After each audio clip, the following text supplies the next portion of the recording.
This is a Pele Media podcast.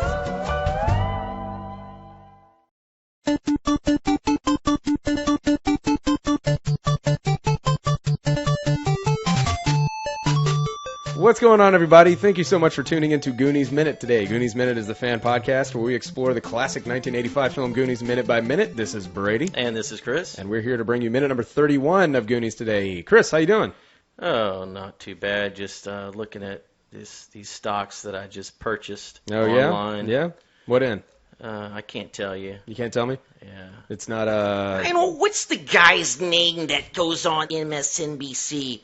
That host. Do you know what I'm talking about? No, I have no idea what's going on right now. I forgot that guy's name that does... Mad Money. Mad Money? Jim Cramer with Mad Money. Is that what he sounds like? He sounds like that, Yeah? pretty much.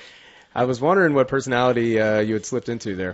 No, I'm just being Just Jim that's Cramer. just being you. Just being Jim Cramer. Well, let's get rid of Jim Cramer and get into the minute. What do you say? Let's get into the minute. Let's do that.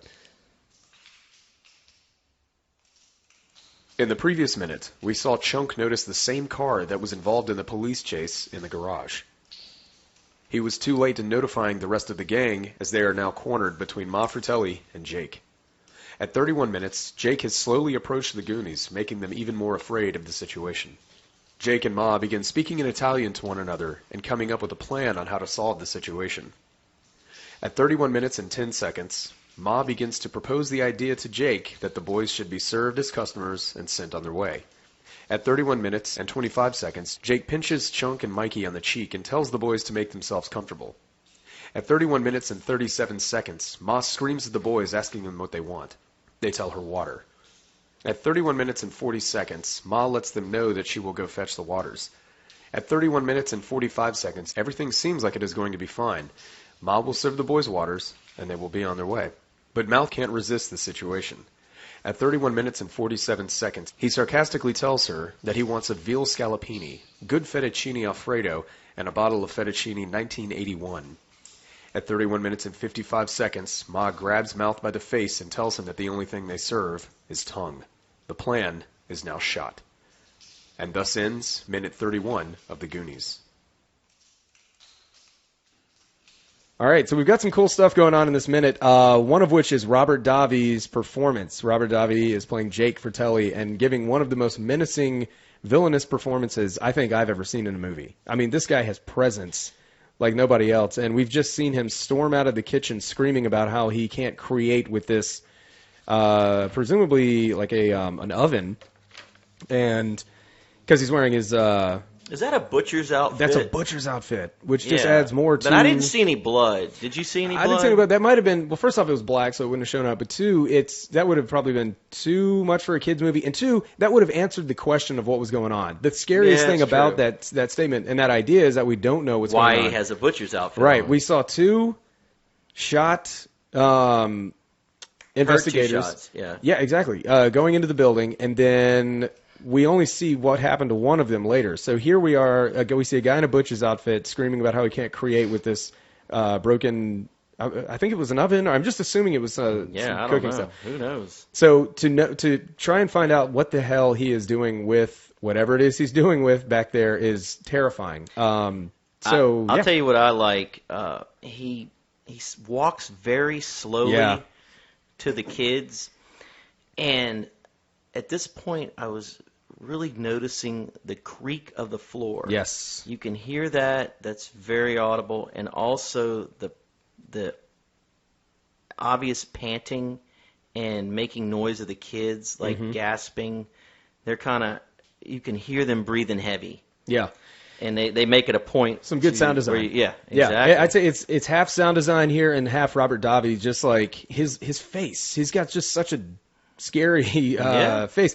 But it's his approach, how slow he is, and how he's just got this look on his face, and the camera starts to sort of drop down behind the kids, which just makes him all the more tall and looming over them. Menacing. And then he starts to, one of the more eerie parts of this is that they start speaking in Italian, which we are not. I've looked up like what the translation is. I've looked up some stuff too, and I'm telling you right now, from some, and I mean, there's like 3 or 4 online, 3 or 4 different scripts. Yeah. And one of them has Italian stuff written, and it's incorrect. Because I've looked up those words that they had, and they're wrong. Yeah. Well, what I could find is that he and Maffratelli are talking about how it's not a functioning restaurant. She says, shut up. And he's like, oh, yeah, okay. So what there are interpretations, but as far as the actual Italian, I have not been able to see that. But we know what they're saying based upon what... Well, what I found... I was actually a little disappointed whenever I found out that they're basically saying, like, listen, these are just little kids. If you just serve them something real quick, they're going to go home. And if parents say, where were you? We went to a restaurant and we were served some water or whatever. And then there's nothing for the parents to be looking into, and they don't have to worry about killing 4 kids. Not that they would have been worried about that at all. But the way that I read the scene before I looked into the translation was the two of them are communicating so that these kids can't hear, and then she has obviously convinced him of some sick something here, and he's like, oh, yeah, hey, guys, hey, fellas. And he suddenly becomes incredibly likable, which is another thing I really admire about Robert Davi's performance is how likable he is. You know, he's one of those people who just has like kind of a winning smile, I guess, so you're so easily bought into whatever the hell they're talking to you about. Right. And which is just all the more threatening because you don't know. You don't know who the hell this person is that's talking to you. Yeah. What was I going to say? And Jake says, make yourselves comfortable. And he squeezes Chunk and Mikey on the cheek. Yeah. And my question to you, have you ever been squeezed on the cheek? Not in a long time. Certainly not by a serial killer like this. Yeah, I don't think I've ever been squeezed on the cheek. This is one of those things that I've seen it plenty of times in movies.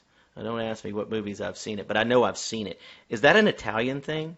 I don't know. You know, you see that a lot in movies where there's like a stereotypical, almost offensively so, where somebody's got you by the cheek and saying something. It's something from The Godfather. Yeah, something like that. But that's, I guess, where I most commonly see that. Now, he's clearly Italian, and he's constantly speaking or singing in Italian, and so it makes sense that, you know, he might have that characteristic of an Italian criminal like you see in Yeah, and here's another thing.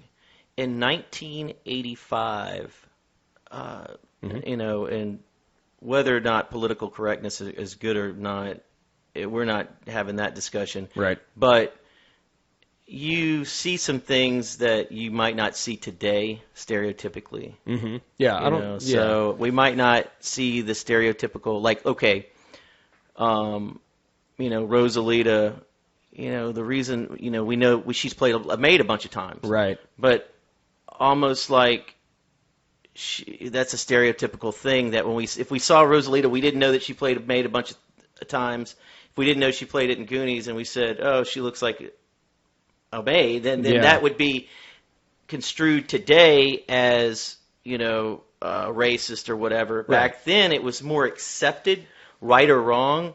It was accepted, some of these things. Yeah. So I don't know if it's offensive or not with the grabbing of the cheek. I don't know.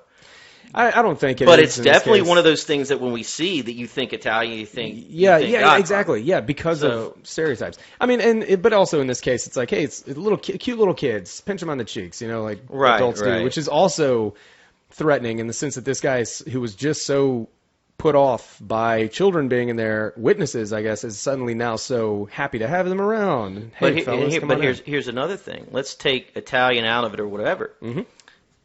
If somebody pinched the cheek of a 12-year-old kid in 1985, like a family member, they probably wouldn't think anything of it, whether they liked it or not. They wouldn't. They would just deal with it.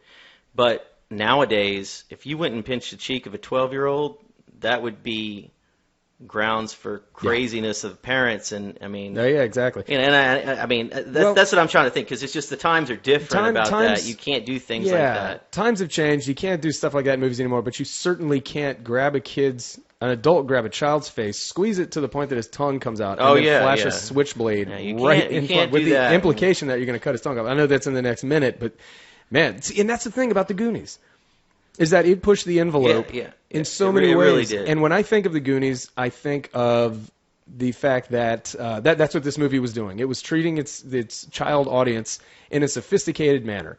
It was showing them things that, you know, it didn't, I don't know, dumb it down. It allowed them to be put in adult situations. Exactly. Ultimately, they're going to have to do something adult. Well, I don't know how much the chase is adult. They're going to have to solve an adult problem. Yeah. So we might as well put them in adult situations and see how they handle it. Exactly. Yeah, it's the only way that this movie could have been made. I'll go back to it time and time and time again. Monster Squad is a film that echoes the Goonies very, very, very much. And you also got kids being put in incredibly just threatening situations. And there is one moment where... So the movie is about like the classic Universal monsters which suddenly come into this town. I actually had the screenwriter of the film verify that it's Baton Rouge. And Really? Oh yeah, at a Q&A I went to see this movie at the Alamo Draft Yeah, I House. told you, I still haven't seen this. That makes me Oh want to see it man, more. absolutely. But there's That's a part cool. where Count Dracula picks up a little girl who can't be more than like 4 years old up by the face and picks her up and screams at her in her face and calls her a bitch. 4 years old, and I'm like, this kids these days, they don't, Yeah.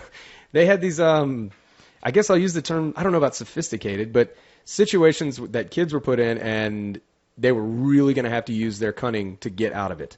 And these two films are just no exception. Hey, another thing, I have a note on this. What makes it more scary for these kids is you have Ma Fratelli behind them. You have Jake coming from one way. And they're closing in on him. Yeah. So like there's really no escape. You have these two figures that are frightening to him, basically have them surrounded from both sides. And you can see in the movie, see in the scene that they go back and forth between Jake and Ma Fratelli.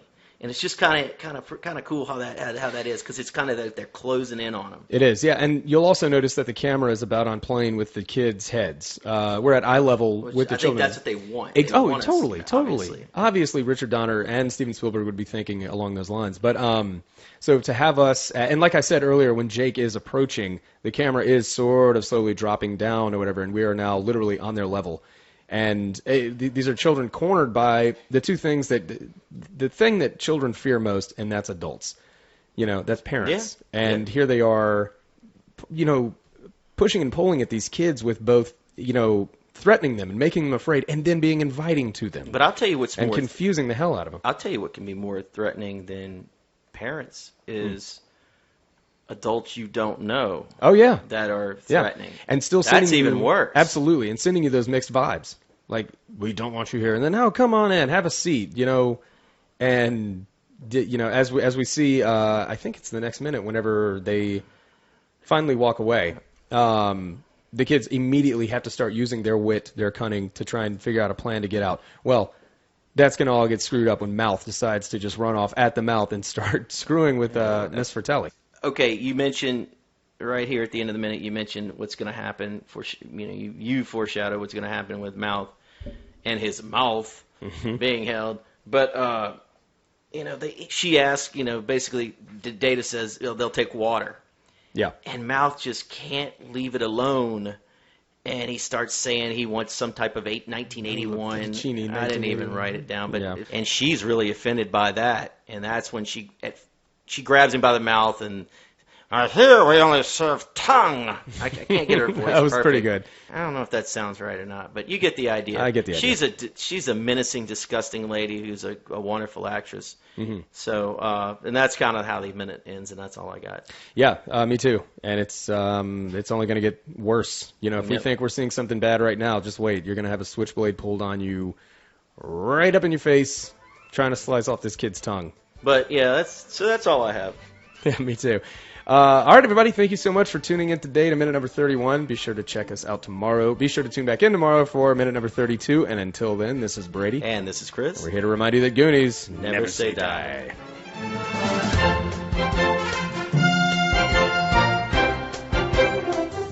Goonies Minute is a fan-supported podcast. If you like the show, then leave us a review on iTunes. You can find us at GooniesMinute.com, Facebook.com/GooniesMinute, Twitter.com/GooniesMinute, and at Instagram @GooniesMinute. You can contact us at GooniesMinute@gmail.com. You've been listening to a Pele Media podcast. For premium content and exclusive podcasts, visit us at Patreon.com/Pele Media.